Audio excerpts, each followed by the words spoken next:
All right. Hello again, adventurers, and welcome to another exciting in-depth review. And before I get started on this in-depth review, I would like to send a special message out to Renegade Game Studios, which is screw you, you jerks.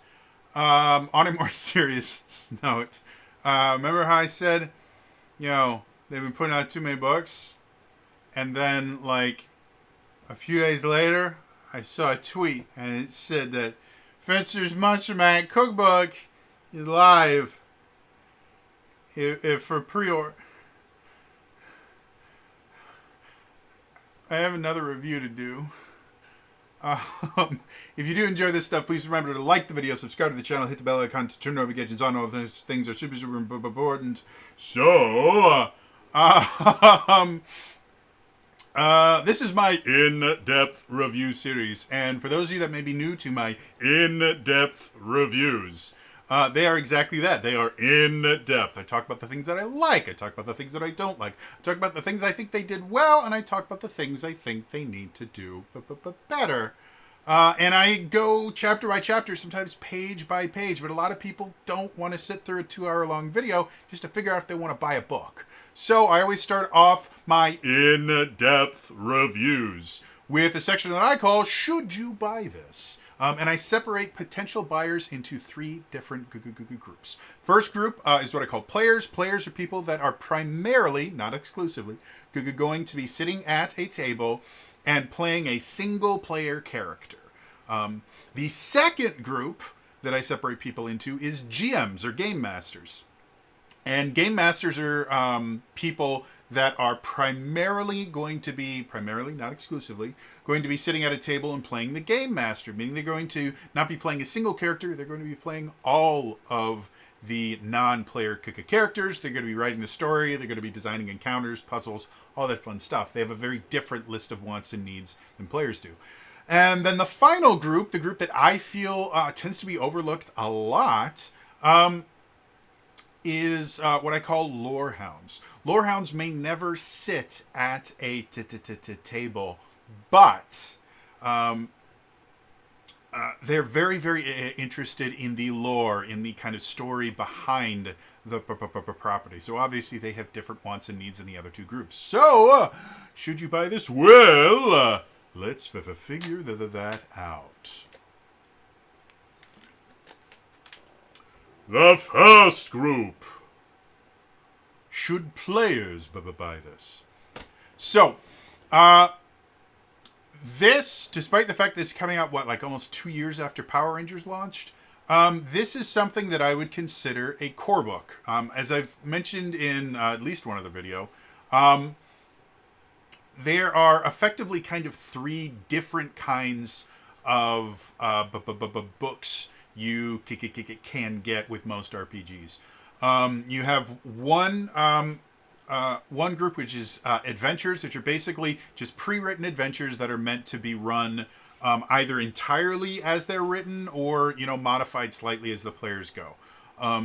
Pretty self-explanatory. The second group are what are called rules expansions, which are basically books that add a few more bits and pieces, but still require the main core books to be able to play the game.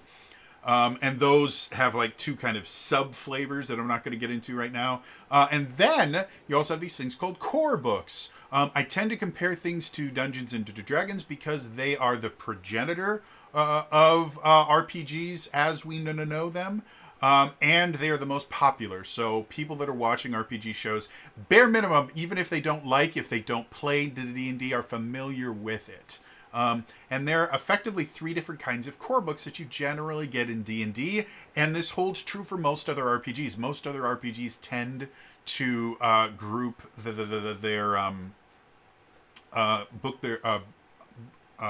develop their core books around the same basic principle. You have one, the Player's Handbook, which is basically everything a player needs to be able to play. You have the Dungeon Master's Guide, which generally will have more more things focused on the dungeon master or the game master and non-D&D things. And a lot of times the DM's guide will also have like magic items. It will have alternate rules that are not standard. And it'll have other things like, how to create encounters and things like that. Rules for things like that. Then the third group is the third book is what's called a monster manual. And it's literally just a bunch of stat blocks in most times. The reason I'm talking about that is this book technically is a monster manual. That's what the vast majority of the book is, just stat blocks. To give you an idea, the book itself is a little over 300 pages long. The first set of stat blocks starts on page 18. And it ends on around page like 269, 270, around there. So from page 18 to page roughly 270, it's nothing but stat blocks and artwork. So yes, the vast majority of this book is a monster manual. And I generally don't recommend players getting monster manuals for a couple of reasons. One, it's far too easy to metagame if you read through the monster manual as a player going, oh, I remember seeing the stat block for this. Ooh, that means that it's weak to this and it does this and we need to be careful of that. It's far too easy to subconsciously do that. So normally, my recommendation for a monster manual style book would be don't buy this. But there is so much more to this book than just a monster manual. The monsters in it, super cool. We'll talk more about them in the GM section than in the in-depth review section. And the first chapter, essential stuff for GMs, almost useless for players. But when you get to page 270, chapter's called Villainous, Sorcery. They add a magic system. Not only do they add a magic system, they also mention, by the way, this isn't the only kind of magic. There will be other magic systems that are introduced in later books, but this is the magic system we are going to focus on for this. And I was expecting, I did a review of the My Little Pony RPG, and I was expecting them to take the magic system from the My Little Pony RPG and just port it over to this. Because the magic system, they're all Essence 20 games, and the magic system in the My Little Pony RPG is not a bad system. The specifics of how that version of the system works is very much My Little Pony, very much much more focused on kind of personal relationships between character, as opposed to, giving players access to fireballs and lightning bolts and things like that. Like, you just don't really get that in My Little Pony. They have some offensive spells, but they're few and far in between. So that's what I was expecting. That's not what I got. I will go into more details about the Villainous Sorcery in the in-depth review, but suffice it to say, not only does it introduce this new system that is not really that complex. I mentioned in the last book that I'm starting to get tired of every single system that they put into Essence 20 gets a rules expansion that makes it significantly more complicated and starts turning everything into nonsense. Villainous Sorcery, instead of building on another system, it's a brand new system. It is eerily simplistic. Like, they introduce 4 new skills that already fit within the 4 essence scores already, so you don't need a new essence score or anything. Then the spells themselves, as you level up and increase your power, you get a resource called, I think they're called sorcery points or something like that. And you use those to effectively buy your spells. And once you have those spells purchased using those points, they're just yours to use. You don't have to have a magic point system to make sure you're keeping track of it or anything like that. They have some limitations built in. Again, we'll talk about it a little later. But it's not introducing a new thing to track. It's not introducing really a whole lot other than this is the bare minimum you need to use this style of magic. And then they have some example spells that they put in there, which is a great little collection. And you don't technically have to add anything to it, especially with how the sorcery system works. However, they also give you a really simple, easy to follow guide about how to create your own spells, or sorceress powers is what they call them here. And that's the thing that I think is going to be one of the most useful things for players that want to play magic wielding characters. And again, Power Rangers and magic have been really good friends since the first episode of Mighty Morphin Power Rangers back in '93. Magic has always existed in some shape or form in Power Rangers, and most Power Rangers series deal with some sort of magic. I think it's really, really rare for Power Rangers to be entirely technologically based. There's always some kind of mystical force. So having a Power Ranger that can use magic, or using Villainous Sorcery, because you can also use this Villainous Sorcery for enemies and actually give enemies sorceress powers to make them that much more interesting. But for players specifically, having characters that can use magic is not that crazy. Even in the original Mighty Morphin Power Rangers, at one point Kimberly technically gets confused for Rita, or takes over Rita's place for a little bit. And I don't think she ever gets to use any magic, but she does get Rita's staff, which is her kind of magic focus. And obviously, when you go further into things like Mystic Force, all of them got to use magic, all those things. So, the idea of a character getting magical powers, I don't think is that outside the realm of I'm trying to think what it's called. Anyway, I think it would make sense for Power Rangers, especially since this sorceress, the way that it's kind of described here, is, again, it's Villainous Sorcery. This is the spells that bad guys use. So having the players be able to learn some bad guy spells adds interesting story points, because, the idea of, power corrupting, and they have things in there about the idea that, sorcery can be a corrupting influence in that. And I think that creates really great stories to tell. And if that was the only thing that was useful for players in this $55 book, I probably wouldn't recommend it for players. However, the very next chapter is called Playing with the Bad Guys, and it gives you, I think it gives you 6 new roles. It's either 5 or 6. I can't remember. I can look, because I got the damn thing in front of me. So there's 1, 2, 3, 4, 5, and 6. Yep. So they have 6 new roles for Power Rangers. Each one is based on a Psycho Ranger. And they are really, really interesting.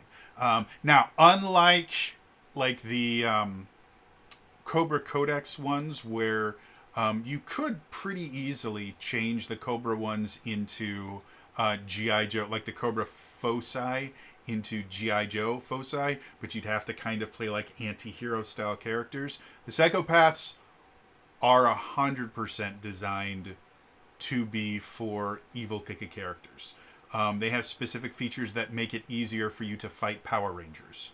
So 100%, the psychopaths are designed for an evil campaign, which they don't go into anywhere near as much detail as they do in like the Decepticon Directive or the Cobra Codex about how to plan an evil campaign, because the book itself is not really designed to be a campaign setting. It's a monster manual. But they do give some little hints and things like that about, okay, these are kind of the main things you need to focus on if you want to play a bad guy campaign. But it's really, really good stuff. Like the new roles I got excited about. And if you really did want to turn them into new Power Rangers roles, I don't think it would be impossible. But it would take a fair amount of work from the GM, because you'd have to change a few things to make them work. Like Psycho Rangers don't get Zords. They get a monstrous form, which eventually, by the time you're level 10, gains the ability to grow to the size of a Megazord and do that. But a little bit before that, I think at level 7, you actually get bonuses to fighting, gargantuan Titan size monsters, so that you can do that. But compared to the Power Rangers, where right at level 3 they get their Zords and can fight grown monsters and other things like that, your Psycho Rangers are going to be at a distinct disadvantage if they were playing along with others. And again, they don't get Zords. They don't get Zord perks or anything like that. So if you were to mix a Psycho Ranger with a Power Ranger team, your Power Ranger team would be a Zord short. That being said, I do not think it's impossible to turn them into Power Rangers style roles, and it could be kind of interesting to have maybe even just a 6th Ranger, where instead of kind of like how the Mystic Force Rangers actually turned into their Zords, I think it might be kind of interesting to have maybe a 6th Ranger use one of the psychopaths that's been modified a bit, or even go full-on Korag style, where they start as a bad guy and become a good guy. I guess I could also call that Green Ranger style, but Green Ranger had a Zord. Korag turned into his Zord. But yeah, overall, really cool stuff for players specifically. As far as would I recommend this, again, the vast majority of the book is not going to be useful to exclusive players. However, the sorcery, and there is one new influence, which is called the Infiltrator, and you can guess what it's themed around. And then they have the new Psycho roles, what they call the Psychopaths, and then they have the Psycho Armory, which is just a bunch of new weapons to use with Psycho Power Rangers, and some new traits and stuff like that. That stuff in and of itself is only about a little over the 30 pages, but it's a very content-rich to the 30 pages. So for players, I probably would have a hard time recommending the physical version at $55, just because so much of the book you're not going to be able to use. But I would definitely say the PDF, which, again, I haven't the foggiest idea how much the PDF is, because they don't list it for pre-order. But one of our awesome commenters here did actually come up with all this stuff forever ago. Yes, BJam89. I'm going to see. There it is. Finster's Monster-Matic. The book is $55. The PDF is $38. So for just under $40, even then, I might have a hard time recommending this to just players, unless you do want to play an evil campaign, and then it's a bit of a hard sell for me. Maybe a few players team up together to share a book, and then get the physical and then split it and then just share it with each other. But $38 is a little bit high for 30 pages worth of stuff. It's good stuff, don't get me wrong, and I really, really love it. I'm probably more pleased with this book than any of the SS20 books that have come out this year. But yeah, so my recommendation for players is get the PDF, and even then maybe wait for a sale. because you're really only going to be able to use a little over 30 pages of it, but those are 30 amazing pages. So yeah, moving on.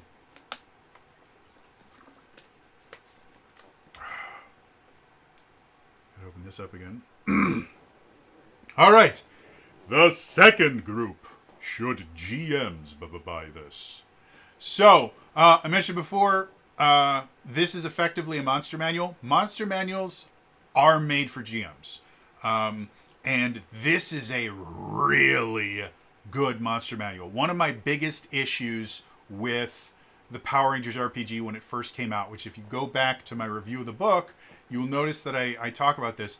There was an extremely large lack of monsters. Power Rangers in and of itself is a Monster of the Week style TV show where every episode they face a new monster created by Rita or Lord Zed or the Machine Empire or whomever the bad guys are. They have to deal with a new enemy, and that enemy normally has some sort of moral that the Power Rangers have to learn from.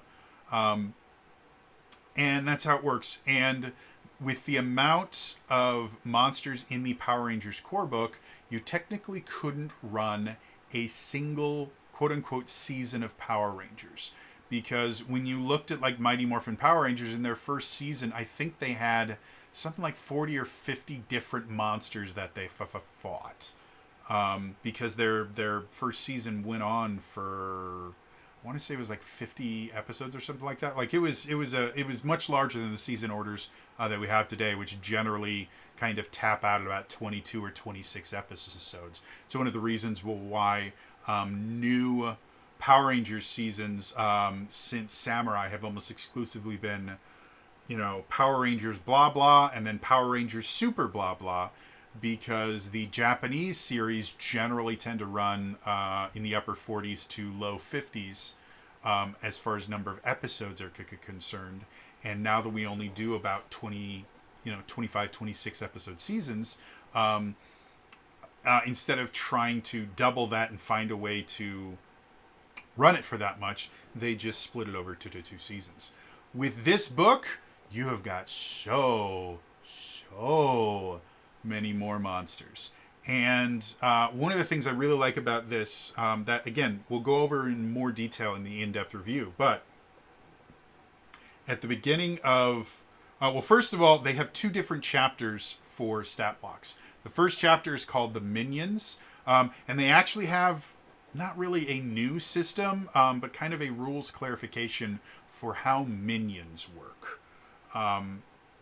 Minions have always existed in Power Rangers. You started off with the putty. The first episode of Power Rangers, there's no, big monster that they fight. What happens is they get their morphers, and then they leave the command center going, yeah, you're nuts, Zordon. This is just too weird. And they get ambushed by putties. And when the putties kind of take them out, they go, all right, let's try doing this. It's morphin' time. They morph and then are immediately teleported to Angel Grove downtown, where they fight Goldar and a bunch of putties. So the first episode of Power Rangers doesn't have a Monster of the Week. It has Goldar, who's a recurring villain, and then a bunch of putties, and that's their first victory, is beating the Minions.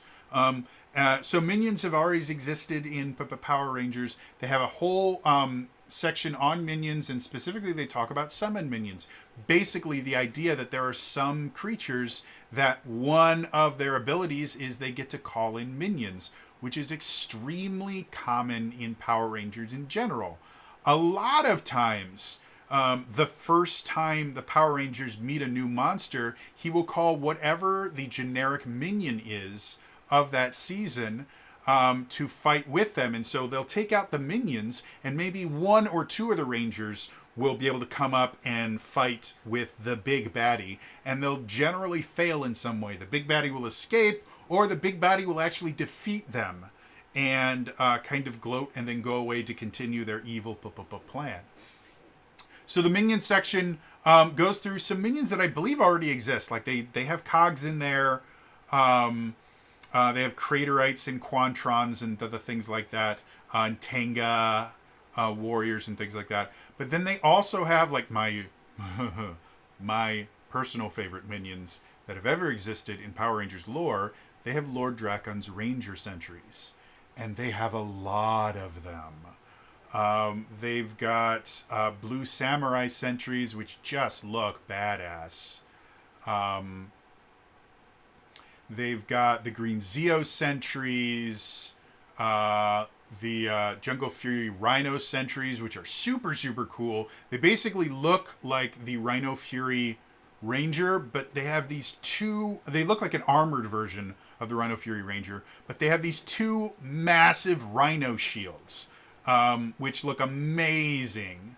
And then they have Mastodon Troopers, Sabertooth Commandos, Silver Space Scouts, the Tyrannosaurus Sentries. The Tyrannosaurus Sentries are one of my favorite versions, because what they are is they look like a very cool kind of updated Red Ranger with a cape.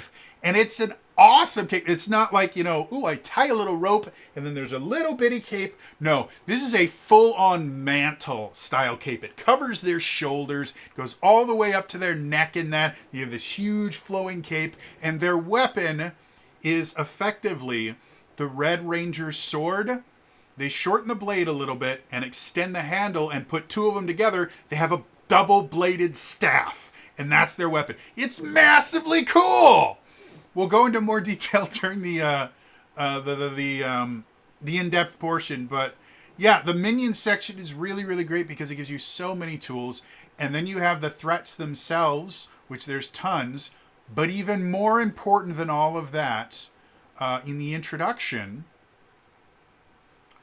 there's a section called New Threat Creation.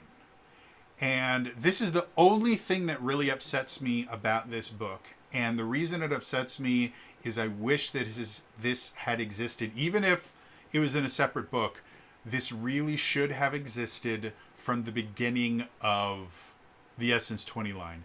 Because the New Threat Creation is the best step-by-step process for how to create your own threats.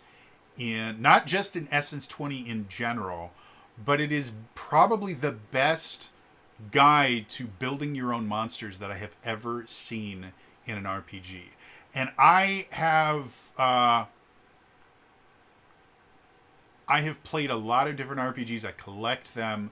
And because specifically my Zelda themed RPGs, I've run two of them. The first one was using Open Legend. The second one was using the Cypher system. I've had to build monsters for them. And for Open Legend specifically, I never used a pre-written monster. I created all the monsters. 100% of the monsters that were used in my Legend of Zelda, it was called Realms of the Wild, and it ran for 5.5 years. I never used a pre-written monster. Because the system itself was remarkably simple to use. Open Legend in and of itself is a really easy kind of plug-and-play style as a system. But the rules that they had for creating monsters were a bit bare bones. It was basically like a page and a half of information that didn't really go into too much, and most of it was just lists of, at this level, they have this many hit points and this many points that you can use in character creation and for attributes and skills and things like that. And that was the majority of it. This New Threat Creation, again, is only like a few pages. But it is so in-depth, and it really goes into the specifics of how to build all this stuff. And it's brilliant. Quite literally, anyone running Essence 20 should probably get this book. Because despite the fact that the New Threat Creation is very much tailored towards Power Rangers as opposed to Transformers or G.I. Joe, just the insight that you get from this section is so good for Essence 20 in general that it's hard not to recommend it. And then the Villainous Sorcery, like I said, really good resource for players. Also a great resource for GMs, especially if you do want to create something really unique and add a magic using enemy, or just pick an enemy and then add magic to them is remarkably simple. And then the psycho stuff is pretty cool too. But yeah, that new threat creation thing is essential. So as far as do I recommend this for GMs? Yes. Yes, very yes. Yes, yes, yes, yes, yes, yes. I recommend the physical. I recommend the PDF. I recommend getting both at the same time. Whatever it takes, this is an essential book for running the Essence 20 system. And again, it works best for Power Rangers because that's what it's designed around. But I would love to see them do something similar for Transformers and G.I. Joe. Just because, again, the systems are effectively the same, and you can use threats from Power Rangers in G.I. Joe or Transformers generally without too much difficulty. Every so often you have to change it with a few things just because the games play differently. But for the most part, they use all the same features in that. So the new threat creation technically works for all of them, but I would like, maybe not a full book like this for those, but I would like translations for, by the way, if you want to use this system in Transformers, these are things you want to focus on, stuff like that. So, yeah, overall, do I recommend this for GMs? Absolutely, I recommend it. So, moving on. The final group. Should lore hounds get this? So, monster manuals are interesting to say the least. And in general for lore hounds, monster manuals can be a little bit hit or miss. If you actually get the D&D 5th edition monster manual, which I don't have on my wall here. I've got the Player's Handbook, and then I've got the 4th edition Player's Handbook 1 there. But the Monster Manual for 5th edition is a great read. Because not only do they have little bits for each monster it's introduced, but every so often they will have, a page and a half, sometimes 2 pages worth of, sometimes a little bit more, like in the dragon section, where they just talk about the creatures themselves and give a lot of lore. For this one in particular, they do have sections like that. I'm trying to see if I can find the one that they have. So they have some the things in here. Is it the Fear Cats? Is that what they are? Yeah. So the Fear Cats. The Fear Cats are kind of a subsection of a few different monsters that all kind of work together. I can't remember which season they were from. It's the other thing I like about this is at the beginning of the threat section, they actually list what seasons all the threats were from. So if I remember correctly, it was Operation Overdrive is where the Fear Cats came from. And if you're ever wanting to watch older seasons of of Power Rangers in general, you can skip Operation Overdrive. It wasn't a great season. It's not that it's horrible or anything like that. It's just not good. The writing was subpar. The acting was they did have an anniversary episode where they brought back Adam and then a couple Rangers from previous teams. And I believe that was a 2-parter that was decent, but it was not Forever Red. Forever Red is amazing. But anyway, the Fear Cats are from Operation Overdrive. And so it's basically 4 creatures that all have a similar theme. And so if you go to that section, you're going to get more information than other things like, if you look at the Gnarly Gnome, you basically get a single paragraph about the Gnarly Gnome, and then they have a GM tips that talks about how to kind of use it the best, and then you have the stat blocks themselves. So from that aspect, this is probably not quite as Lorehound friendly as some other RPG books. And that's actually saying something for Essence 20, because again, Essence 20 in general tends to be very Lorehound friendly, but because their focus is on the lore influencing the rules, not the rules influencing the lore. But the fact that it's a 300-page book, over 300-page book, even though you're not getting a ton of information about each one of the individual threats, there's a crap ton of threats here. There really, really is. And so even though they don't give you a ton, there's still a lot here to read through. This book is very mechanics focused, kind of similar to the last book I talked about, the ferocious factions in action, lots of alliteration and rhyming. That was a very mechanics heavy book with very little lore in it.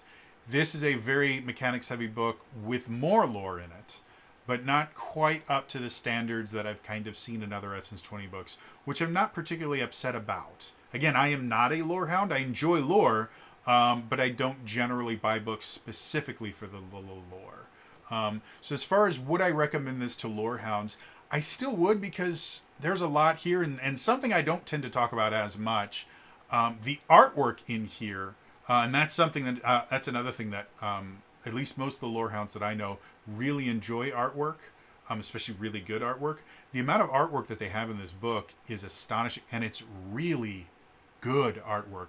I have no idea how much of it, because one of the things that Essence 20 does constantly is they will literally take pages out of the comic books and put them into their books, because the comic art is iconic. It's really well drawn, and Hasbro already owns the rights to it. So it's not like they have to rent it out or something like that, or pay an artist to, create completely new original artwork. I have no idea how much, if any, of the artwork in here is original and how much of it is taken out of comic books. However, I do know a lot of the pictures in here are not of creatures that have appeared in the comic books.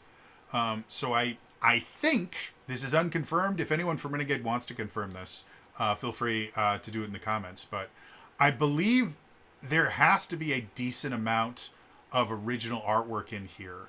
And it's good stuff.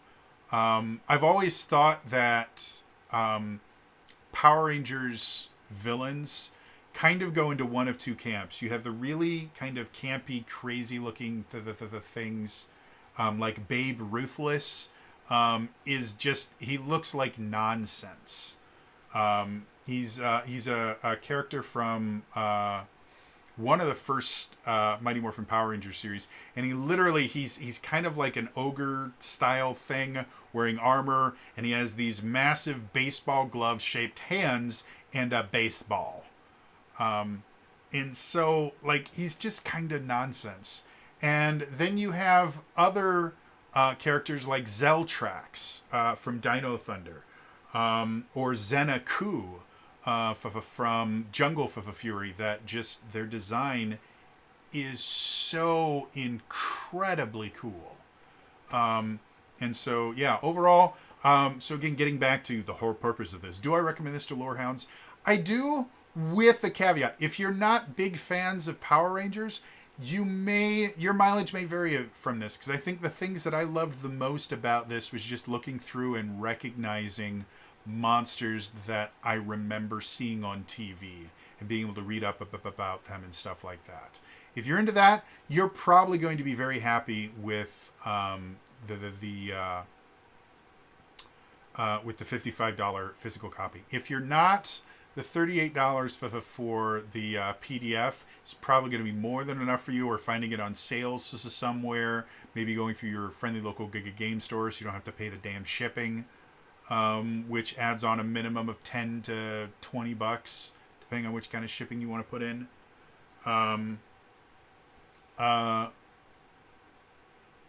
I'd still say there's enough here, especially like when you get to things like the Ranger Sentry section, or the Fear Cat section, and stuff like that, where you have a bunch of different creatures that are all grouped under one thing, and you get to learn about all of them at the same time. There's a lot of lore there, and I think you could have a lot of fun. So, yeah, my recommendation for Lorehounds, probably the PDF, unless you're a Power Rangers fan, then the physical copy. So, moving on. So, Just a quick recap of my recommendations for those of you that could care. For players, I recommend probably the PDF and maybe even waiting for the PDF to go on sale or the physical to go on sale, because you're only really going to get about 30 pages worth of content out of this almost $60 book.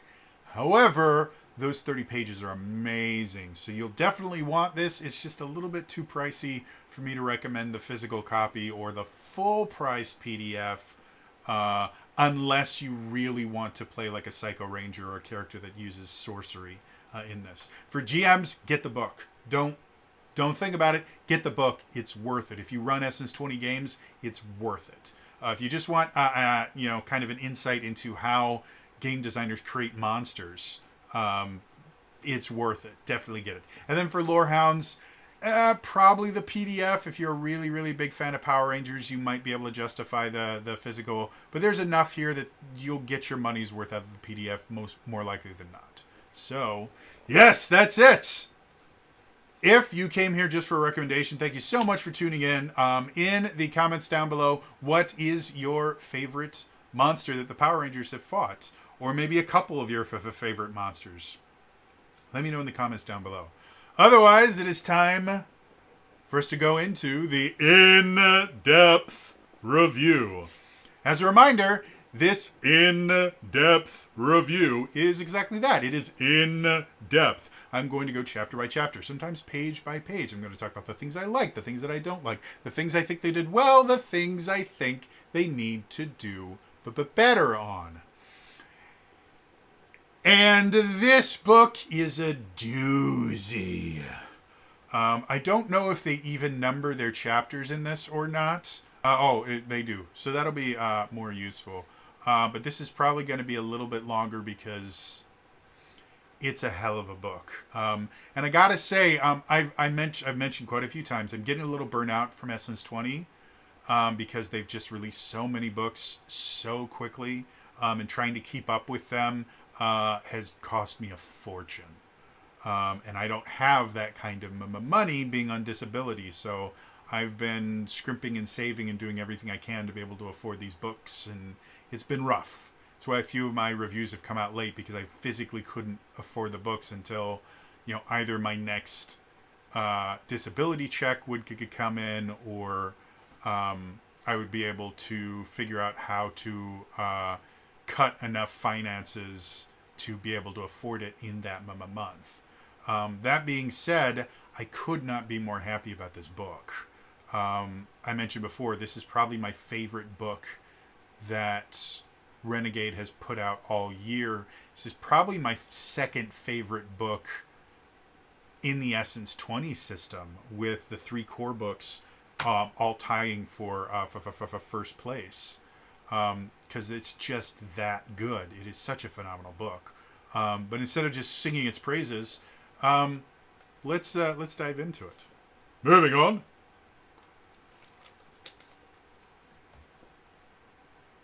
Chapter 1. The Introduction. As most of the Essence 20 books start off with, your introduction will give you a basic overview of how to use the book, which is normal in RPG books in general.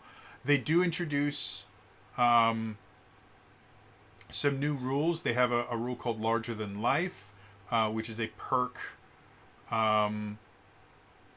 It basically allows you to treat certain creatures as multiple sizes, depending on how they work in the narrative.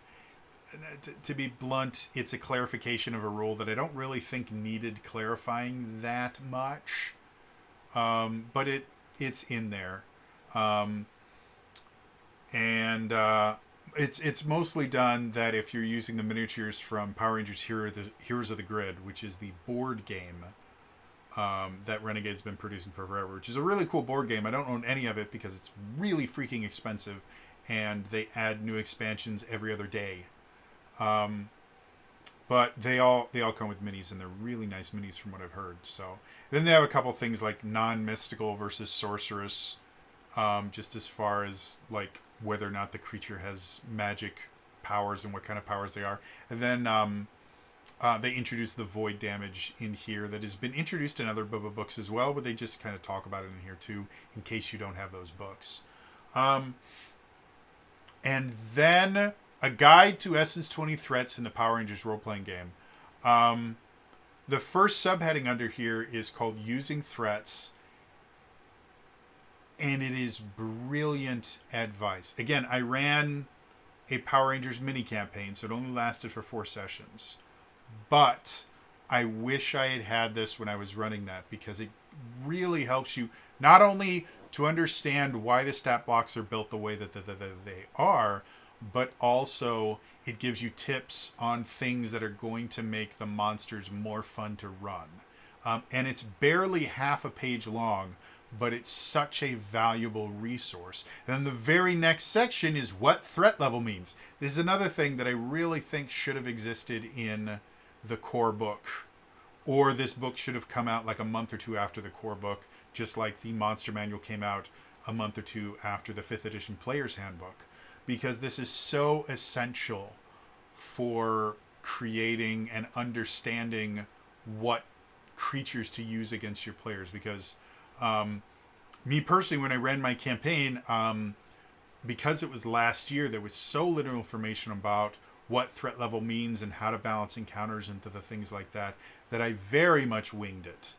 And I would randomly change things with monster stat blocks as I was running, and I would actively choose not to use certain abilities because I realized that the particular monster that I had reskinned for this week was just a little bit too powerful for my players, and I didn't want to put them in an unwinnable situation. So I had to basically balance it on the fly, which is something that I personally am relatively good at. All my players really enjoyed the combat, but it's not something that every GM is good at, or really should be good at. Being able to plan before and create your combat encounters with confidence is really, really important. And this whole what threat level means section actually explains how it is. Now, it's not perfect. I had to reread it. I had to reread a couple paragraphs to understand that the basics of threat level is based around a 4-person team, which I find really interesting that their threat levels are based on 4-person teams instead of 5, with the fact that a traditional Power Rangers team has 5 players. But I digress. So the basics of this are, and I'll read directly from here, 4 10th level Power Rangers should confidently be able to defeat a threat level 10 threat in combat, but will probably take some hits. 4 11th level Rangers should handle the same threat with minimal issues, and 4 12th Rangers would see the threat as an easily thwarted inconvenience. In the other direction, 4 9th level characters would find a threat level 10 threat a challenge. 4 8th level Rangers should only face a threat level 10 threat as a boss fight of a narrative arc or a sub-arc. So, in a nutshell, that one paragraph in the middle of this section kind of gives you all you need to be able to understand how threat levels are supposed to work. And to be honest, threat levels in Essence 20 are significantly more useful than challenge ratings in D&D. And this is not just a commentary on 5th edition challenge ratings being next to useless. This is a commentary on challenge ratings for D&D going back at least as far as 3rd edition. Because I don't think I've ever seen a 2nd edition Monster Manual, and I definitely haven't seen a 1st edition one. Challenge ratings going all the way back to 3rd edition have never been great. Probably the greatest version of challenge ratings in general was 4th edition, and that's because they had monster types. And those types massively helped you in balancing encounters, because you would have like... I can't remember what they called them. They had a bunch of different types, and so you'd have like melee types and range types and controller types, and putting a correct mix of creatures at the correct challenge rating would ensure that your combat not only was balanced but was interesting. And they haven't been able to do that since 4th edition. The threat levels for Essence 20 significantly better. In general, now that I understand how the system works, in general, if you have a team of 4 Rangers that are all level 4, putting them up against a single threat level 4 monster, not a minion but an actual monster, is going to create an interesting combat for them. And they also have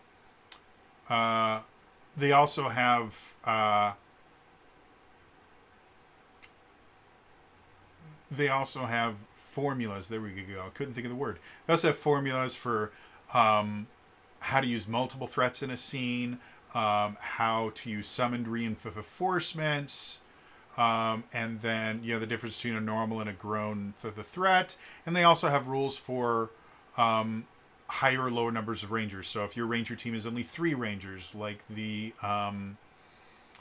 Ninja Storm Rangers, or the early version of the Dino Thunder Rangers, where there's only 3, or you have a more traditional 5-person team, they have formulas for that to make it easier to figure that stuff out. So again, all this stuff, massively useful. All this stuff should have been in the core book, or this book should have come out shortly after the core book.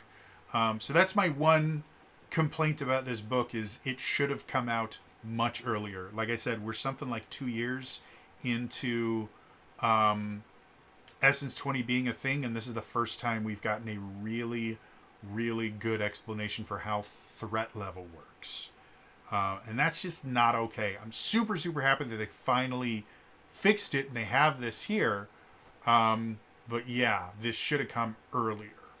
And if that's the only criticism I have of this book, it's a big deal. I mean, watch my last one where I criticized so many things in the book. The criticism I have for this one is it should have come out earlier. Fun stuff.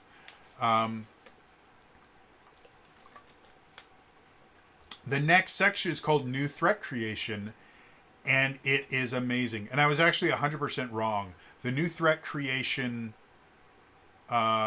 section goes from page 10 all the way up to 17. So it's actually 7 pages worth of stuff. And one of those pages is just entitled Threat Creation Summary, and it is a 1-page infographic that just shows you the different steps that you have to go through to create a threat. So once you've read the whole thing, you probably won't have to, every time you're creating your own custom threats for Power Rangers, you probably won't have to go through and read everything. You can probably just follow the infographic that they have there, which is really nice. I cannot tell you how many times that I was creating Open Legend monsters, I would have to go to the website, because they had everything, they still do, they have everything for free online for Open Legend. It's one of the reasons I love it so much. I'd have to go to the website, and I would have to find the chapter I was looking for, scroll down to one section, then scroll to another, scroll back up, then scroll, and I would have to keep going between 3 or 4 different pages every time I created a new threat, because my memory is worthless. Benzos aren't fun, folks. Having this very easy to read with all the numbers that you need guide is great. And then again, the new threat creation steps and everything are just so good. They go through everything. One of my rules for training that is one of the most difficult things for new trainers to learn is a multi-rule. It's 2 rules in 1. The rule is begin at the beginning and remember to kiss. Keep it simple, stupid.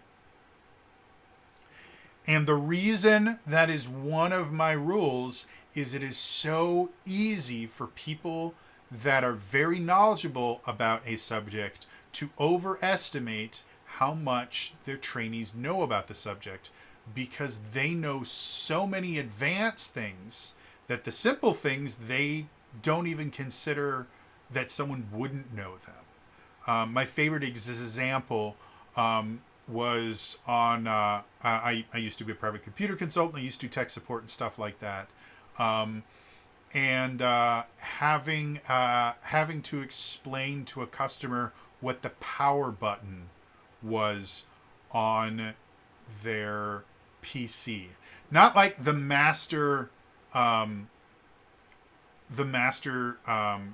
power switch, for those of you that don't know, on your power supply on your PC, there's actually a master switch that you turn on and off. And it's not at all anywhere near. It's generally on the back, near the exhaust fan. And it's basically, it turns on the power supply itself, and the power supply gives power to everything else. If you don't turn that off, something on your computer is going to remain on in some way, shape, or form. It is going to have some sort of power. LEDs and stuff like that, that's how they get all their power. That's not what I'm talking about. A lot of people are not aware that that switch is a thing because they don't use it after they first set up their computer. They just always leave it on, which has its own issues.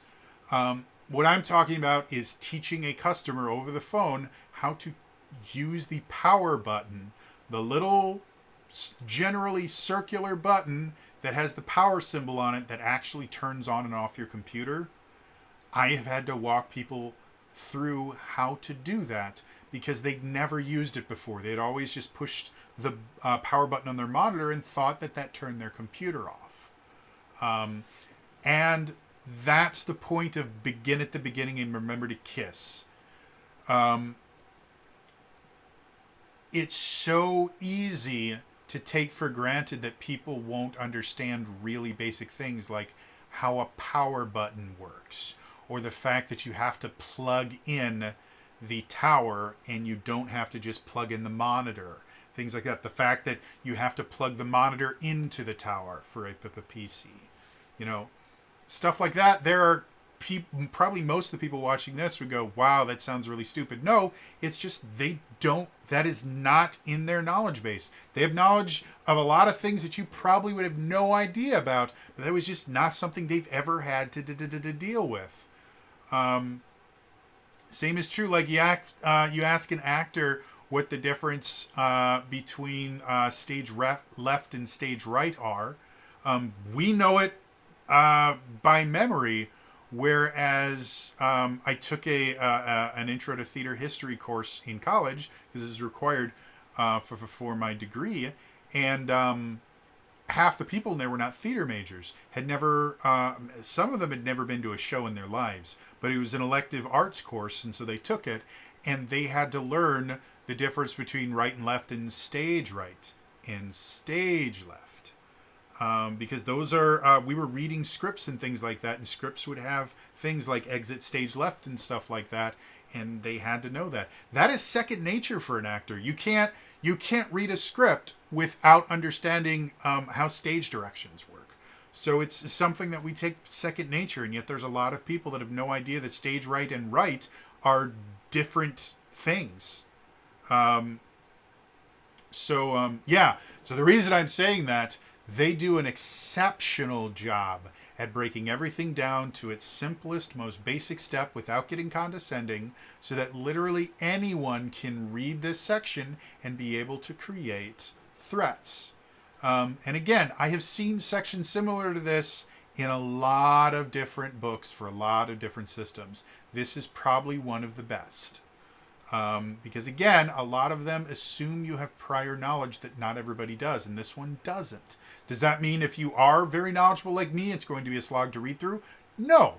Again, it's very well written. It gives you all the information that you need without really giving you too much more. It's just the fact that it doesn't expect you to already know some things in order to be able to do that. And almost every other book I have ever read with this information assumes, okay, it starts off effectively with, okay, we're going to assume that you've run a few encounters before and that you've GM'd a little bit before, so we're not going to explain, how attacks work and things like that and what the different actions are.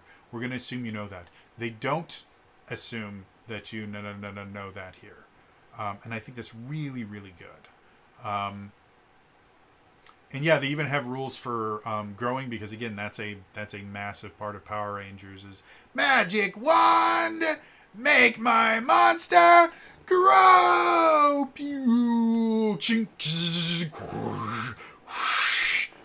And for anyone that's actually watched the original Power Rangers, the fact that I have all the sound effects memorized from that sequence just goes to show you how often it happened and how often they reused the same damn footage for that. Every single time. She said the exact same thing, and she'd watch her throw the staff, and then it'd hit the exact same place in a random quarry, and then the ground would fall away, and then you'd see like an air cannon blowing smoke, and they'd put the camera on the ground, and they would have a dude in a monster costume just kind of crouch down with the camera like basically right between their legs, and then they'd go and make it look like they were growing using really, really bad force perspective. Original Power Rangers is amazing, guys. So yeah, moving on. Chapter 2. The Minions. So again, Minions, really, really important for Power Rangers. And other things like Transformers and G.I. Joe, Minions are still kind of a thing. You have your generic Cobra soldiers or your generic Decepticons that you deal with. But they're very much significantly more about recurring enemies. You know, you will see some of the same, like Megatron will show up repeatedly. Starscream, or my generation's Transformers were Waspinator and Scorponok and Tarantulas. They would always show up, and every time they were beaten, they'd go lick their wounds and come back. There weren't generic Predacons. There were only named ones. And that's kind of how it works. For Power Rangers, though, you always have generic minions. And it started with the Putties, and then you had Z-Putties, and then you had Tanga, and then you had Piranhatrons, Quantrons. I can't remember the ones for Lost Galaxy, but they were some kind of stingers. Because they were insects. Yeah, that's one of the defining features of Power Rangers is every season there is a new minion. That at first the minions are really hard and the Rangers have to really work together to beat them. And then they just basically become an annoyance for the Rangers. And every so often they'll introduce like more powerful versions of the minions and stuff like that. But the minions are just always there from the first episode all the way to the very last episode of any season. They will always be fighting the minions because the minions are designed just to overwhelm the Rangers. And the way that they deal with them kind of shows how the Rangers have grown over time. So this section about minions, really, really useful. And it starts off with Cogs, and they have Cogs were the Cogs were the minions for Zeo, the Machine Empire ones. So they start off with Cogs, and then something I really, really enjoyed in I think it was season 1 or season 2 of Mighty Morphin Power Rangers. They had a monster called Commander Crayfish, and he had a bunch of mutant rangers. And it's a really great episode because they had imposter rangers a few different times during the Mighty Morphin run. And I want to say Commander Crayfish's I think they were putties that were turned into rangers. But they later had basically evil versions of the rangers where they were actually... She basically created her own ranger. Rita created her own ranger team and used actual teens. And so they were both going to school together, and they would kind of... Neither one was allowed to kind of morph in school, and so they would kind of get into these arguments and that. It was really cool. But anyway, so they have Commander Crayfish's mutant rangers, which I think these are just the generic putty ones, if I remember from the show. The only way you can tell the difference between them is all the putties have basically, instead of the white gloves and boots, they have these kind of black rock-like gloves because they were made from putties. And that's the way that you can tell that they're the difference.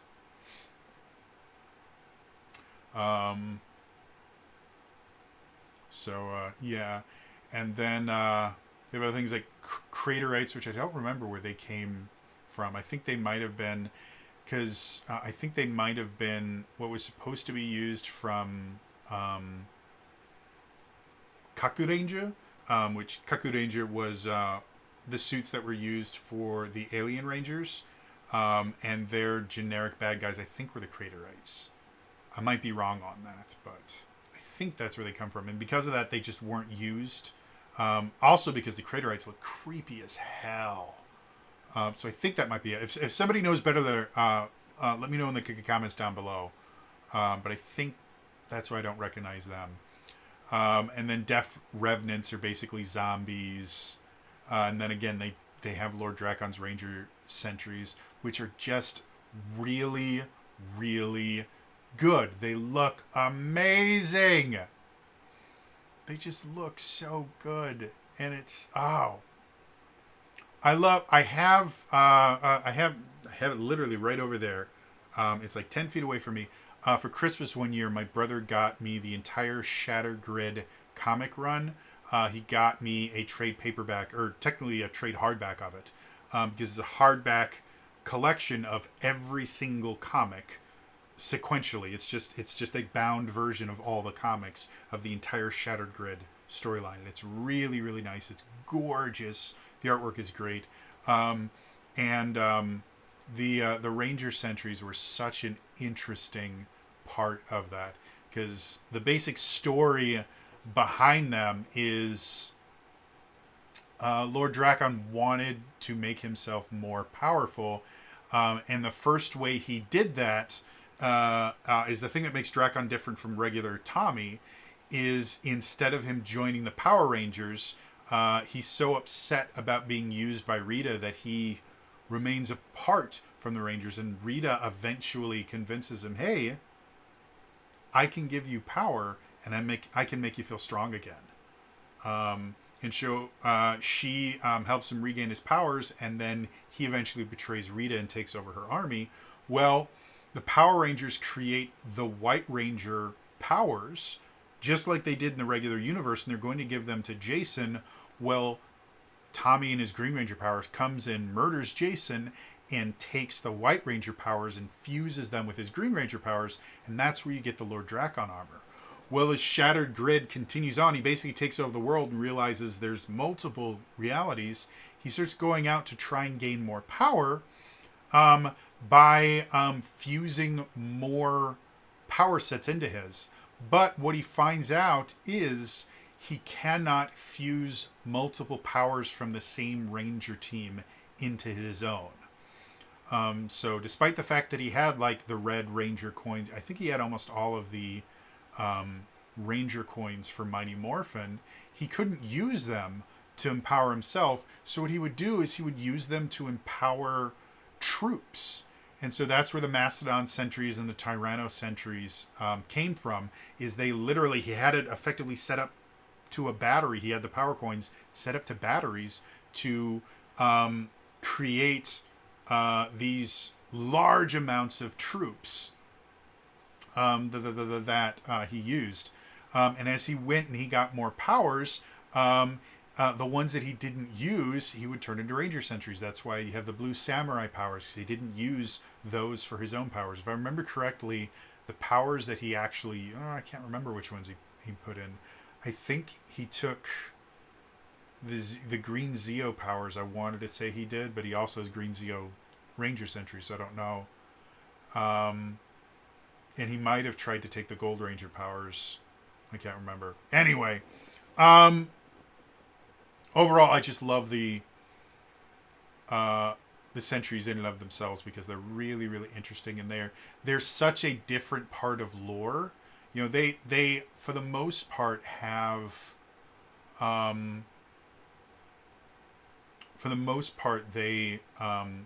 have the powers of kind of almost Power Rangers. They're kind of lesser Power Rangers, but they're significantly more powerful than, your regular Joe Schmo troops. But there's tons of them. There are entire legions of these characters, and they're all powered by these coins. If they take away the coins, the Ranger Sentries lose their powers. And I always thought it was really, really interesting. Another thing that's kind of interesting about this is the fact that in here, any threats that has a miniature that's already been made for the Power Rangers I can't remember what it's called. The board game that I just think. Oh, Heroes of the Grid. There we go. The Heroes of the Grid game.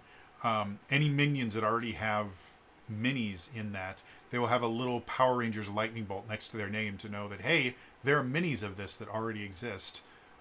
So yeah, you don't have to try and come up with your own or anything. You can just use the stuff that already exists, which is really cool and interesting and fun.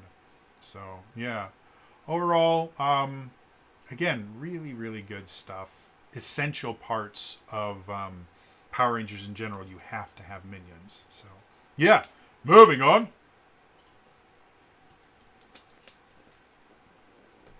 I'm gonna get another bottle of water because I can't do this without water. I will dehydrate. All right, Chapter 3, The Threats.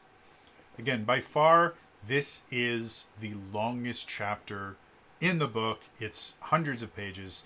It is so freaking good. And again, one of my favorite things about this is the first page. It is table 3-1, threats by season. It lists what season every single creature showed up in. Like, the Alien Rangers had Witchblade. The Mighty Morphin Power Rangers had Babe Ruthless and Babu and Bones, and the Mutant Rangers and Commander Crayfish and Gnarly Gnome and Goldar and Rita and Robo Goat and Samurai Fan Man and Tango Warriors and Twin Man and Two-Headed Parrot and Vampires. There's a lot. And then they go through the seasons that actually show up in here. You have Mighty Morphin, all 3 seasons. Alien Rangers, and they don't differentiate between the seasons of Mighty Morphin. So, Mighty Morphin, Alien Rangers, Zeo, Turbo, In Space, Lost Galaxy, Dino Thunder, SPD, Mystic Force, Operation Overdrive, RPM, Super Dino Charge, Beast Morphers, and then a bunch from the Boom comics. So the just sheer volume of monsters in here is a bit mind-blowing. And the way that most of them work is you will have one page for the threat, and then one page for full color art that looks amazing. And every so often you will have these little blurbs from Finster. Like the first one that shows up is the A Squad Megazord Warbot. For those of you that don't know, Power Rangers SPD, the Power Rangers that we watch, are actually the B Squad. The inciting incident of Power Rangers SPD is the A Squad Power Rangers go missing. And so the B Squad is activated. They have to kind of learn how to be Power Rangers on the fly. Well, there's eventually an episode where the A Squad returns. And I think it's actually, a multi-part episode. But basically the A Squad returns as the B Squad has to kind of deal with the fact that, well, are we going to go back to reserve status? You know, what's going to happen? And spoiler alert, they find out that the A Squad didn't go missing. They joined the bad guys. And so they eventually have to fight them. And one of the things they fight them is in the B Squad's Megazord. They have to fight the A Squad's Megazord, which isn't individual Zords. It's just a giant warbot thing. And it looks raw wicked. So next to it, next to the art, you have this little kind of quip from Finster.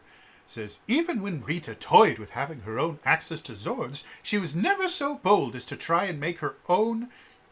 She merely wanted to gain access to existing ones.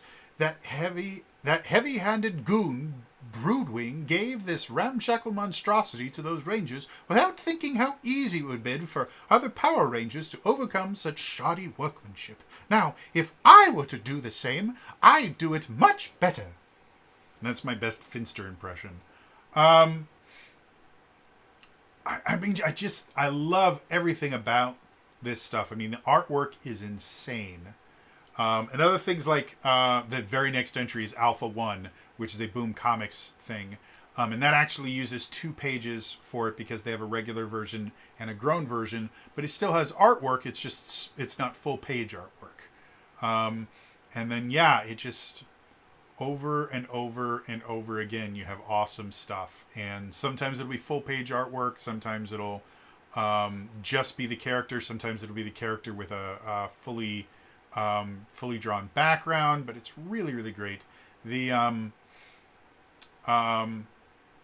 oh, they also added a new battleizer because the Black Dragon is a thing from the Boom comics from the Shattered Grid storyline. But one of the things that happens in there is the Black Dragon is a Zord that can grow and shrink. So the Black Dragon can be as small as the Power Rangers, a little bit bigger than them, or it can be as large as an actual Zord. And it was kind of Dracon's kind of personal Zord, but not really. So they actually have, instead of having Finster comment on it, they have a new battleizer, the Black Dragon armor.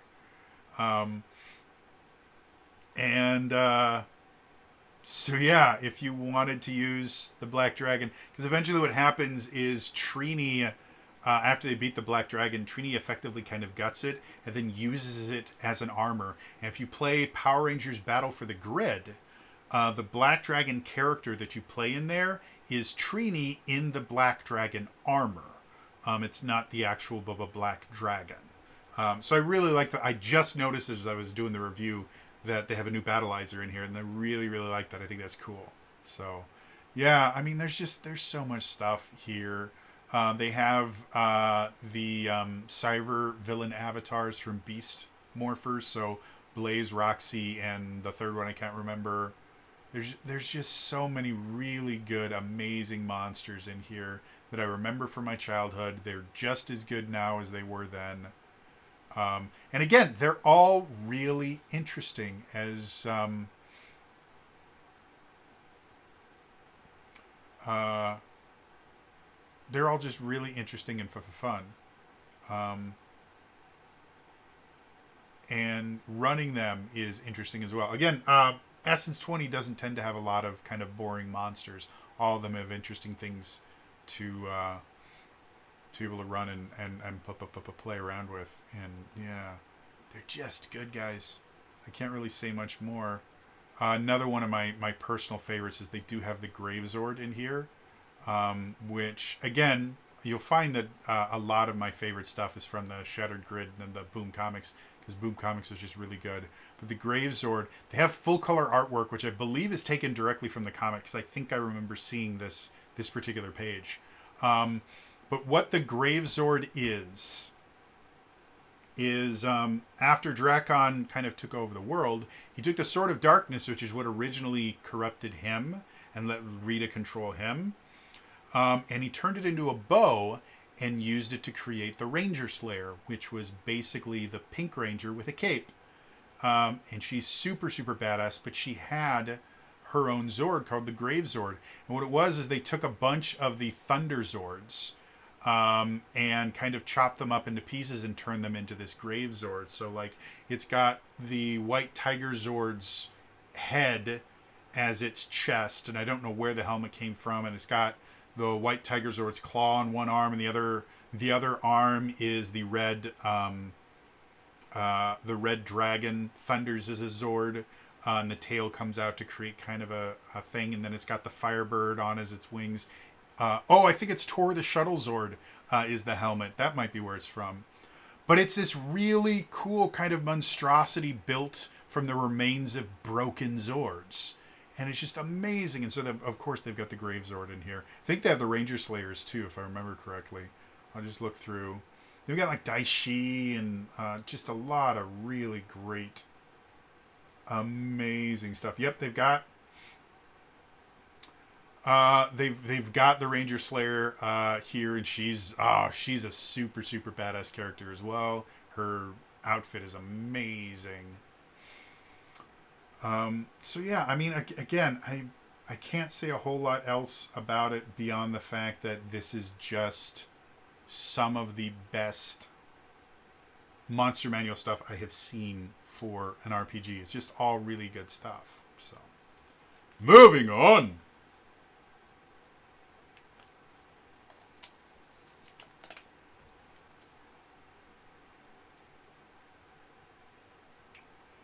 Chapter 4. Villainous Sorcery. Now again, this is one of the shorter chapters, but it introduces a new system. And one of the first things you see here, they have these little asides that are put in these gold boxes. And so the first aside that you see here, right on page 1, is True Magic, Mysticism, and Spiritualism. This source book covers sorcery, the most common form of magical power that is wielded by many Power Rangers villains, but it is assuredly not the only kind of magic found in the many corners of the multiverse, or in the greater SS20 role-playing system. Other source books in the Power Rangers role-playing game line will reveal how these alternate magic systems function. So the first thing that they tell you is this is not the only kind of magic. However, this is the one that we're going to talk about today. And the way that magic effectively works as far as Rangers are concerned is they create 3 new skills. You have Arcane, which goes under Culture. Oh, wait a minute.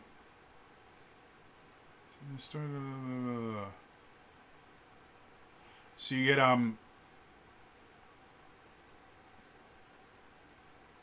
so you have these 3 new specializations. You have Culture, Arcane, so you can specialize specifically in Arcane Culture. You have Performance, Rituals, and then you have Targeting, Sorcery. These specializations still fit the way they're supposed to, and they're built into existing skills.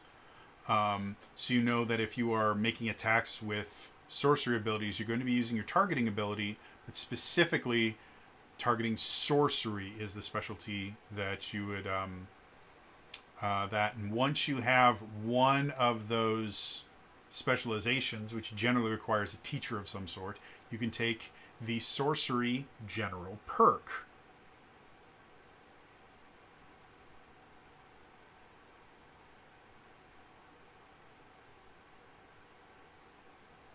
And from that point on, you get Sorceress Powers points that you can spend to learn spells. Like one of the simple spells they have here is called Arcane Bolt, a basic stream of magical energy hurled towards the target, and it costs 1 point. So you take the perk. When you take the perk, you can learn Arcane Bolt, and you'd have 3 more points that you could learn to, or you could use to learn different powers. And again, they don't have a ton of spells. Let me see. 1, 2, 3, 4, 5, 6, 7, 8, 9, 10, 11, 12, 13, 14, 15. There's only about 16 spells that they have listed here, and they're literally mentioned as sample sorcerers powers. However, right after that, they have an entire table about that shows you how much, basically helps you to kind of build your own sorcerer's powers and how much they should cost to learn. And right before that, you have building sorcerer's powers, where it explains how you can make your own. So if you don't see one that makes sense and has the effect that you want as one of the samples, you can make your own. And it's a relatively straightforward process. It's not difficult in any way, shape, or form to figure out. And yeah, it's really, really good. And then after that, you have building an enchanted item or focus, which is basically magic items, which technically aren't generally a thing in Essence to the 20. You have equipment that is upgradable. Well, these are magic items that a lot of them are designed to be focuses for your magic. Like Rita Repulse's magic wand is one of the sample magical foci that they show in here. And they have a few. It's 1, 2, 3, 4, 5, 6, 7, 8. Yeah, they only have 8 examples. So if we were comparing this to something like the DM's Guide, which is where magic items were effectively introduced for D&D 5th edition, it has pages and pages and pages and pages of magic items. This has 8. that are covered over 3 pages. The purpose of these is not to give you an exhausted list of magic items that you can give out to your players. It is more to give you examples of what your own enchanted items or foci should look like and what they should have. And especially if you are going to have a spellcasting character, having the spellcasting connected to a particular item can be very, very interesting. As a way to force your players to think a little bit more creatively, because if for whatever reason they don't have access to their focus, how does that change how their powers work? How does that change how their morphing works and all these things? So all those things really interesting, really fun. This is stuff. So yeah, moving on. Chapter 5. Playing with the bad guys. So this is all the psycho stuff. It is so good. The first thing I do, and I'm so happy that they finally did this. You know how I've been harking on how they keep forgetting to make different, just some sort of a change so that you can see topic and subtopic as different fonts, and they screwed it up in the last 4 books they put out. Finally. And for those of you wondering, I sincerely doubt this had anything to do with my videos. I know these people watch my videos, or at least a few of them do. I don't think they take them that much enough. I don't think they consider what I say is that important. But in my narcissistic mind, all of this is because I told them that they need to change something. So, new influence is all capital letters and in gold. And the name of the influence is red, and only the first letter is capitalized. So you can tell exactly where the new thing starts. I'm so happy. And then all of the perks, the hang up, and the suggested characteristics, all of those are in blue. Super easy to read. It's amazing. Now, they immediately ruin that by having the Psychopaths in gold and then creating a Psycho Ranger in red. And then Path of Cruelty, the first one, also in red. But it's actually not nearly as confusing as the other ones have been, because there is a giant gold box in between creating a Psycho Ranger character and Path of Cruelty that makes it really, really easy to notice. So they didn't fix everything, but they fixed most of it, and I'm super, super happy. Like I said, in my last review, I was yelling at these people because it was unacceptable that they'd done this. This is a simple editing mistake that shouldn't have happened. And they fixed it. I don't know if they did it intentionally or they just have a larger color palette to work with for this one. But again, in my narcissistic mind, it's entirely because I brought it to their attention because I'm that important. It's not. They don't care about me. But yeah, the new Psychopaths are really cool. First things first, they're not tied to colors, which I'm super excited about. And the first Psychopath is the Path of Cruelty, which actually isn't for a Psycho Ranger that has ever appeared on screen. It is actually for Psycho Green, which is only shown up in the comics and is a really, really cool character. I really love Psycho Green. He was the first Psycho Ranger, and he existed before... even the Mighty Morphin Power Rangers. He was created during the 80s. And he, read up about Psycho Green. He's a crazy awesome character. Each one of these paths is a brand new role. They all play very, very differently. And like I said, instead of getting a Zord at 3rd level, they get what's called Monster Morph, which I'm a big fan of. I like the idea. One of the reasons I love Mystic Force. Mystic Force in and of itself is really good. The writing's there, the acting is there for the most part. There's a few characters that aren't great. The Red Ranger is not phenomenal. He's not bad, he's just not great. And the Pink Ranger every so often kind of hams it up a little bit. Everyone else in there is really, really good. The writing's spectacular. But one of the things I really liked about it is they become their Zords.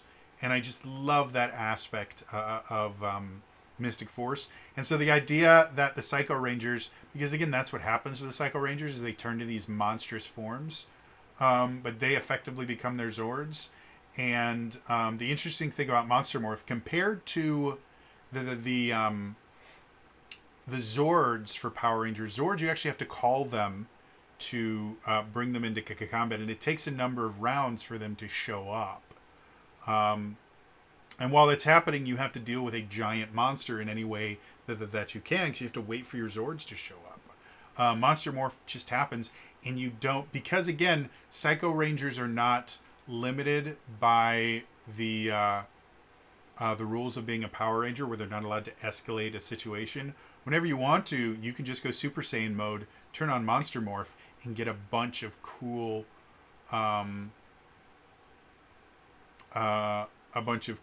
additional abilities, and all it costs is your personal power. So yeah, it's just, oh man, they're really cool. They're really, really interesting. They're very, very much Villainous focused. Like a lot of their, like one of my favorite things. So the Green Psycho Ranger is Path of Cruelty. And so each role has their own kind of gimmick that they get to do. And the gimmick for the Path of Cruelty is Gang Up. Now, the Green Ranger powers, which I think I called the Loner. The Green Ranger powers, their gimmick is they actually get upshifts when they are attacking a monster on their own. If they're the only ranger anywhere near them, they get an upshift on their attacks. For the Psycho Ranger version of that, they have Gang Up, which is basically if they attack a monster that's already being attacked by one of their allies, they get an upshift. So they have literally the exact opposite. The Green Ranger is good at going off and fighting on his own. The Green Psycho Ranger is good at ganging up on people and creating unfair fights. And I just love the simplicity of it, and just the fact that they work in exact opposites like that. I think it's amazing and really, really cool. And then they just continue going. Path of Flame is Red Psycho. Path of Frost is Blue Psycho. Each one has interesting stuff built into it. You have the Path of, Path of Stone is a Black Psycho. Path of Thorns is pink. And then Path of Venom is yellow. Each one has a unique aspect. They do have a faction perk called Let's Go Psycho, which is their morphing call. And they still get general perks and they still get, what was it? I thought they also got grid perks too. Yeah. They get grid powers as well. So they work very, very similar to how Power Rangers will work. They're just a little bit different. And then you have the Psycho Armory, which is their new stuff. Like they have the Void Element is in here. They have inaccurate weapons. And then versatile weapons. And then they just list a bunch of different... not only that, but for their monstrous forms, they get special attacks. So like for Path of Frost, they get the Blast of Cold, and they basically list that as its own kind of weapon, which that in and of itself I think is really cool. And again, I think that's really, really a cool idea if you wanted to have, I guess, kind of like Dino Thunder style powers. If you've never seen Dino's Thunder, the kind of plot for how they become Rangers is they all attune with a Dino Gem. And once you're attuned to the Dino Gem, it will give you some sort of special power. The Blue Dino Gem gave invulnerability, specifically in his arms. I don't know if it was completely limited to his arms, but most of the times that he used it, his arms would just kind of glow and become kind of like, have like a sheen to them, and he could block anything with them. The red one gave super speed to Connor, I think his name was, and the yellow one gave, I can't remember her name, but the Yellow Ranger, a sonic blast she could make by just screaming. And every time she did it, she'd go, every time it was boom, boom, ha! And that's how she did it. Even when she came back for Once a Ranger, she'd go boom, boom, ha! And then everyone would get hit by it. And then the Black Dino Gem, which Tommy got, gave him invisibility. And I can't remember what Trent's power was, who was the White Ranger in that. But yeah, so if you wanted to have a special kind of attack that they had, like again, if you're good at templating these psychopath attacks for their monstrous forms, because that's how they do cool stuff in their monstrous forms. You definitely could do that if you wanted to have them, instead of giving them power weapons, if you were to give them a special magic attack, you can kind of template these out to do that. So, cool stuff. Like, overall, just everything is awesome. And yeah, that's the book. Moving on. So, final thoughts. As I said at the beginning, I could not be happier about this book. The only problem I have with this book is it should have come out earlier. So much of the information here is essential to running a Power Rangers game. That first chapter is incredible with just the amount of knowledge you gain from reading it. The introduction, the introduction starts on page 7, and it only goes to, let's see, before I say the wrong thing. Come on, load the page. There we go. Yeah, it only goes to page 17. So the introduction is 10 pages, and those 10 pages gave me more insight into the Essence 20 system and how combat encounters work than the multitude of books that I already own. And I've got almost every single Essence 20 book that has been released. As far as source books are concerned, I've only purchased a single adventure book, The Adventures in Danger Grove. That is the only adventure book I've purchased, because again, I don't have the money for the rest of them. I would love to own all the different adventures too, but I physically cannot afford it. I would go bankrupt so fast. But I own every single book. I've read all of them. I've done in-depth reviews on all of them.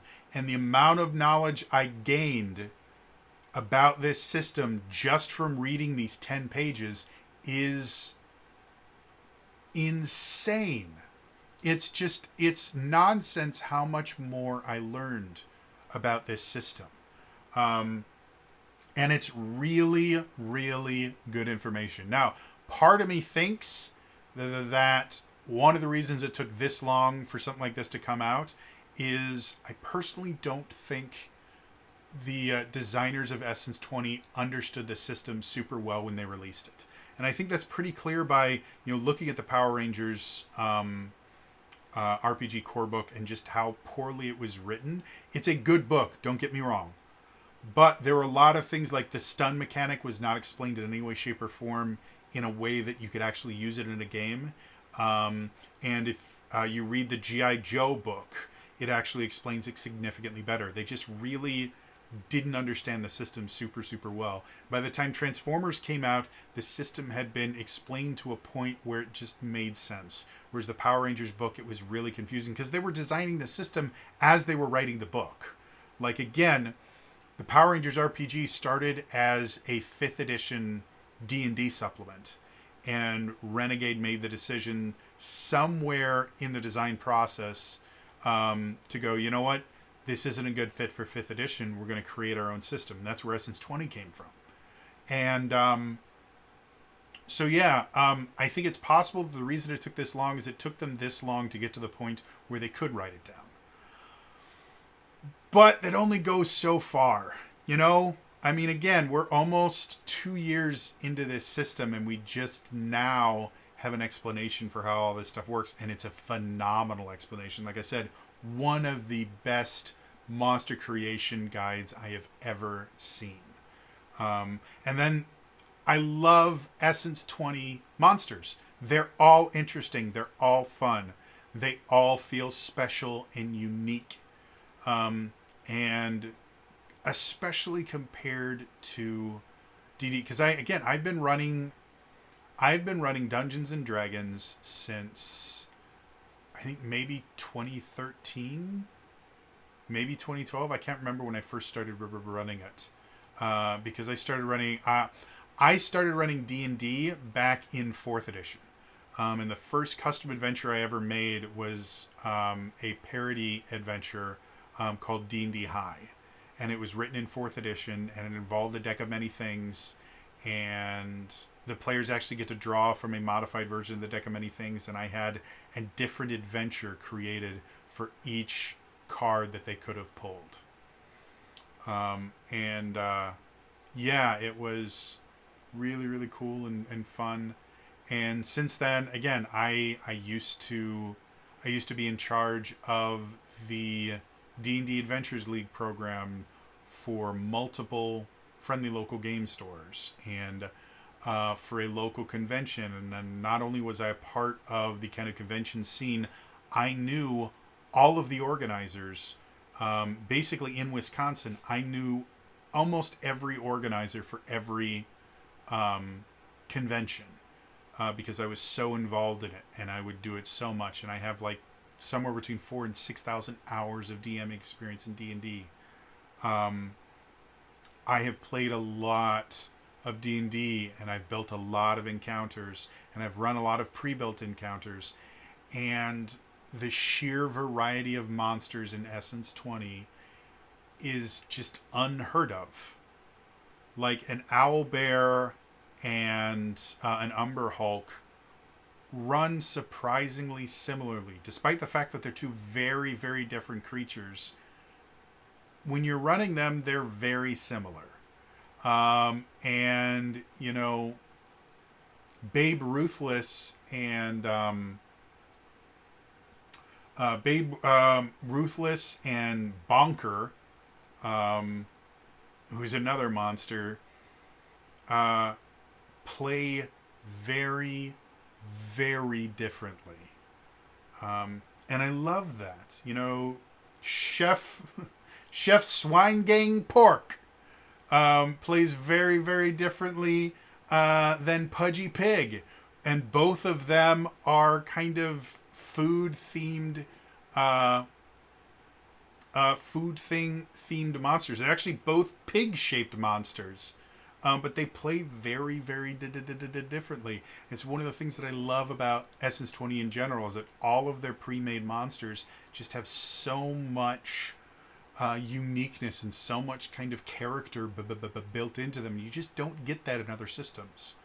And part of that is a compliment for the design team because they design interesting creatures. But part of that is just the system itself. The system is designed well enough that you can create interesting, unique, creative, and thought-provoking monsters that are more than just stat blocks with hit points attached to them. And yeah, I mean, everything about this book thrilled me. I cannot wait to get the physical copy. It won't come out until November. And that's another thing I'm upset about. Not that there's anything wrong with it coming out in November, but the fact that I have to wait until November to get it. Because I guarantee it's going to become one of my favorite books I own. Because it's just beautiful and it's amazing. And I cannot speak highly enough of this book. I am so pleased with it. And I came into it with pretty high expectations. And even with my relatively high expectations, I was still impressed by what was in here. I was not expecting a lot of it. And it's just great. So yeah, overall, this is probably my favorite purchase I have made this year. It has done nothing but impress me with the few caveats of I wish we'd had this earlier because it would have made running my campaign last year a lot easier. But it's awesome. It really is. And I think that's all I'm going to say about it. So that is going to be all for me today. As always, again, remember to like, subscribe, hit the bell icon to turn notifications on. All those things are super important in the comments down below. Feel free to follow my last prompt of, hey, what's your favorite monster from Power Rangers? But what I'm more interested in, for those of you that sat through this entire thing, because you guys are the people that actually care about all the nitty gritty and stuff, what would you say is the best core book that you have picked up?